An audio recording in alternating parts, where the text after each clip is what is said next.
Today we're continuing with angles of polygons with a few kind of novel problems, and then we'll also talk about if you're given something about the angle measures, can you find how many sides it has instead of being given how many sides you have. Okay, but let's start with these. These are all kind of just interesting problems. For this, if we for a moment ignore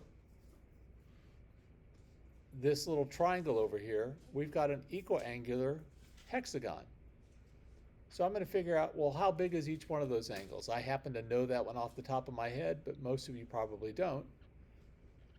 So the sum of the angles. Yes? Do we know that all of, well, I assumed it was regular, but do we know that just based off of the angles being considered?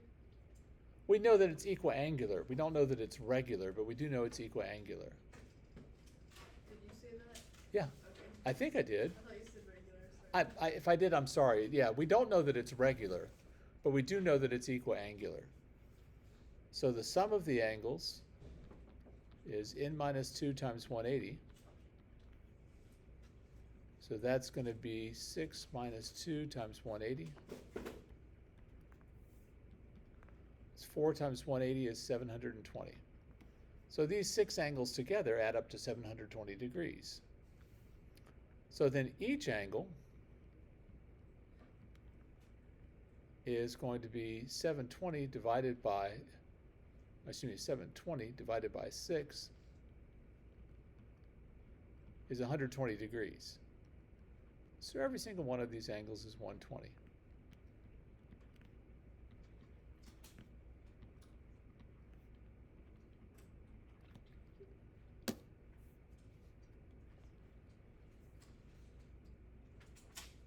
Okay, now from here to find x, there are actually 2 different ways we could approach this. I'm open to suggestions. Yes? We find the angles that are the exterior angles. Okay, so if that's 120, this has got to be 60 because those are linear pairs, and the same here. And then we know it's an equal angular triangle, so x is... Right, because if the first 2 angles are 60 and 60, that makes 120 from 180, leaves 60 for x. So that is indeed one way that we could do this. There is a completely different way that you could find 60 without ever finding either of those. Anyone see it?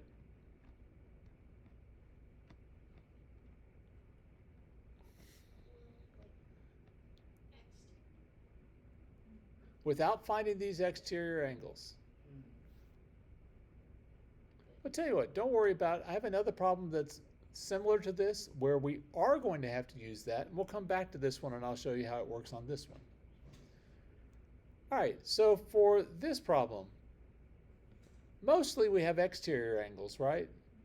But this one, they decided to give you an interior angle. So we'll use the fact that those are a linear pair to find out that this is 65. And what is the sum of the exterior angles always equal to? 360.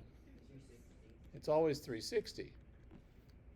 So I've got x plus 80 plus 65 plus 35 plus 90 is equal to 360.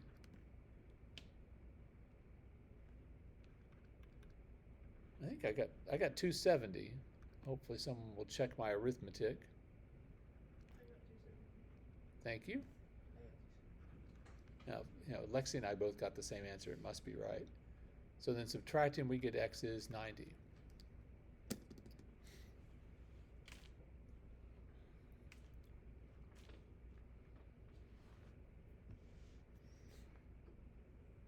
All right, let's take a look at this problem. Number 3 is a much more interesting problem than some of the other ones. Because you're like, okay, I know that this is an equiangular pentagon, so I can find the measure of each of its angles, but then I'm going to have to do something different down here because this is not a convex polygon. We don't have any rules for non-convex polygons. Well, let's start by finding the measure of each of those. So the sum is n minus 2 times 180. So that's going to be 5 minus 2 times 180 is 540. So each angle will be 540 over 5, which is 108. So each of these angles is 108.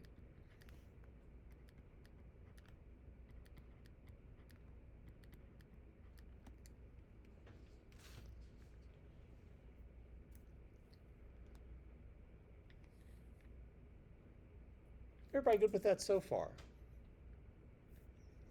Okay, the key to this problem is the key to a lot of geometric problems, as it turns out, of seeing the bigger picture. Don't look at this as a pentagon next to a really whacked out pentagon. Think of it as a pentagon inside of a much bigger figure, which is simply a quadrilateral.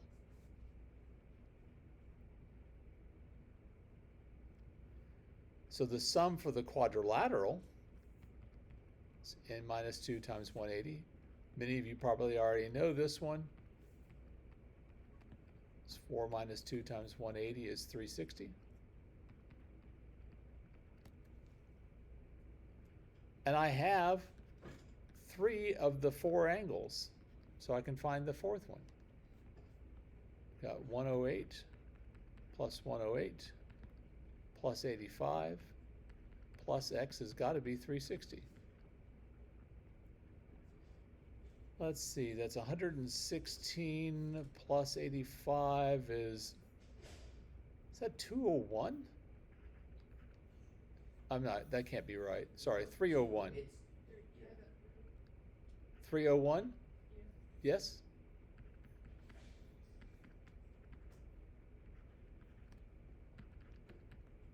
So x then would be 59 degrees. Ma'am? I make it longer, like using the line, use a side of the pentagon. This one? Uh-huh. Make it longer. Which one? This one or this one? The other one. This one? No. This one? Yeah.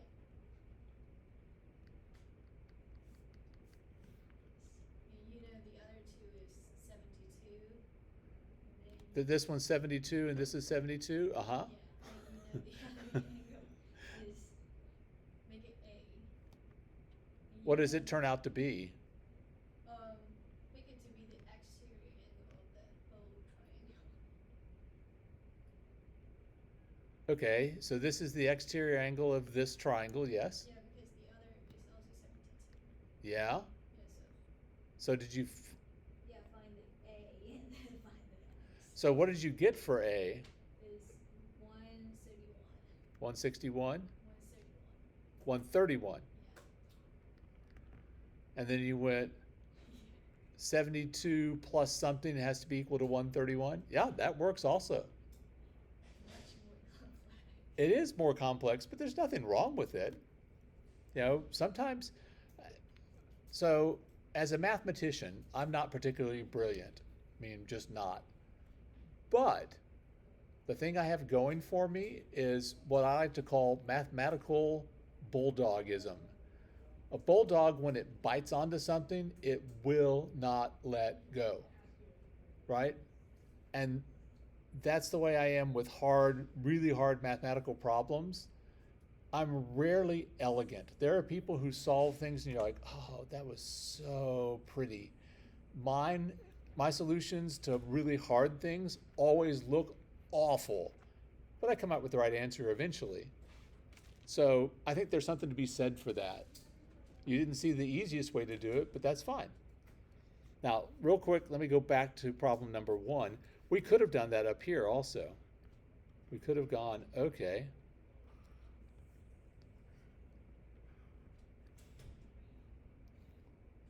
we've got 1, 2, 3, 4, 5 sides. We know that that's going to add up to, we did it down here, 540. I've got 1, 2, 3, 4 of the angles, and I'm looking for the last one. We could do it that way also. Okay? All right. For this last one, this one is not all that big a deal, but it's something that, although you know, we haven't used in geometry this year. We'd like to know the measure of this angle. Well, what is the sum of the measures of all three of those angles? 360.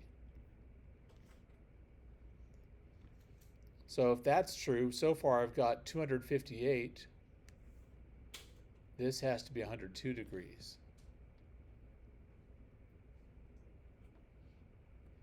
And then we can go on our way. The sum of all the angles will be equal to n minus 2 times 180. So that's 4 minus 2 times 180 is 360. Again, most of you are going to have that memorized pretty suddenly if you don't already. So then I've got 102 plus 83 plus 78 plus x has to be equal to 360. So let's see, that's 180, 263.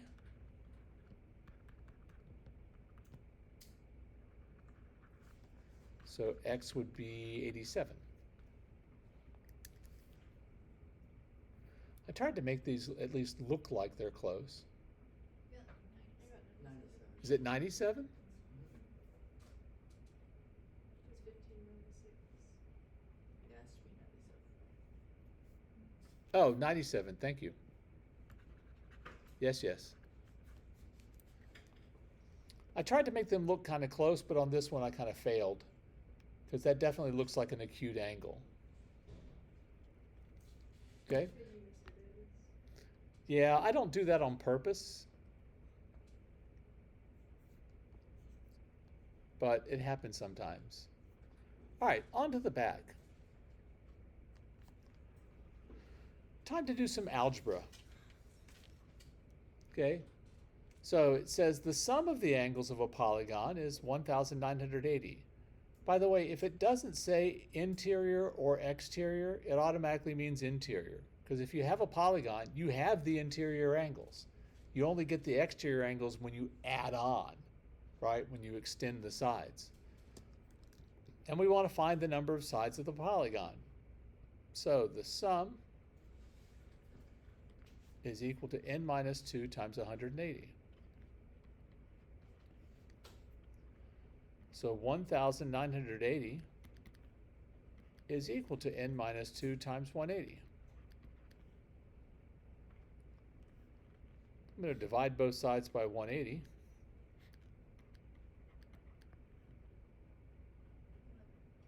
And that's 11. And that's, people are like, well, how do you do that? Well, I can lop off the zeros, right?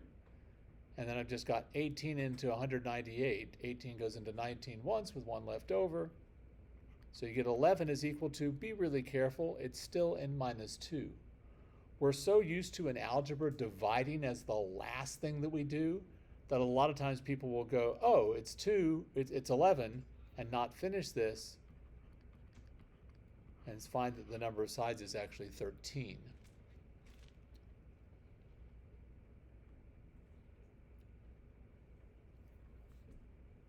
Okay? All right, let's look at 2 more. So the measure of each exterior angle of a regular polygon is 12 degrees. How many sides does the polygon have? Well, remember that each angle is equal to the sum of all the angles divided by n, provided that it's either equiangular or regular, which means it is equiangular. It tells me each angle is 12. The sum is 360. So if we cross multiply, we get 12n is 360. So n is 30.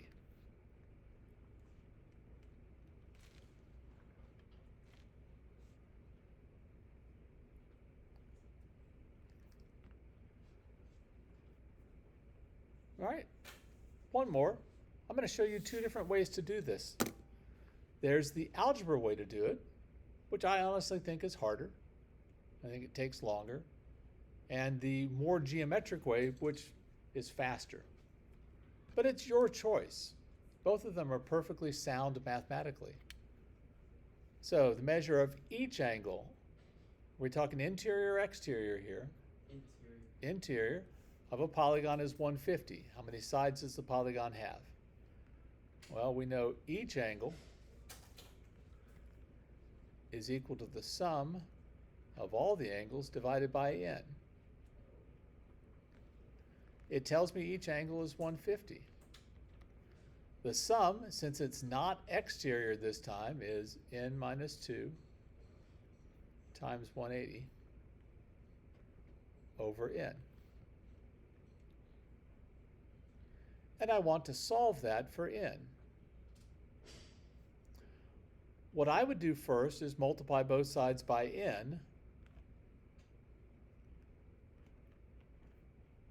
so that I can get rid of the fraction. I'm big on getting rid of fractions when possible. So 150n would be equal to n minus 2 times 180.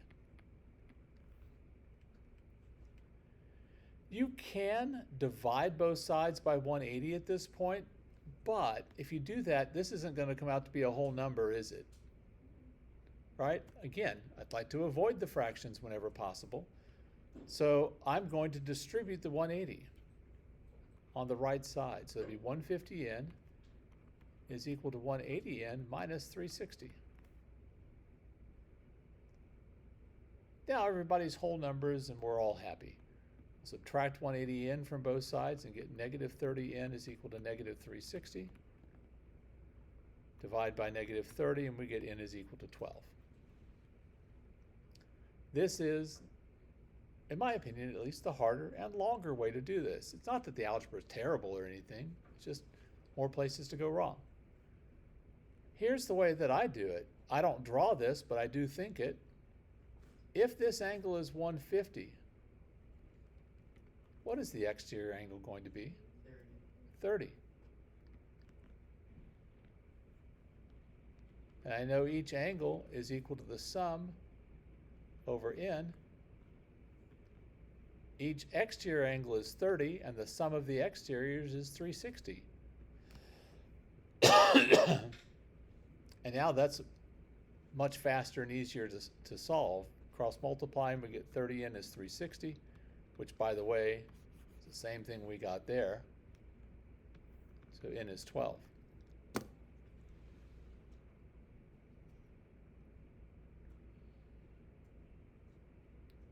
Okay, any questions about that?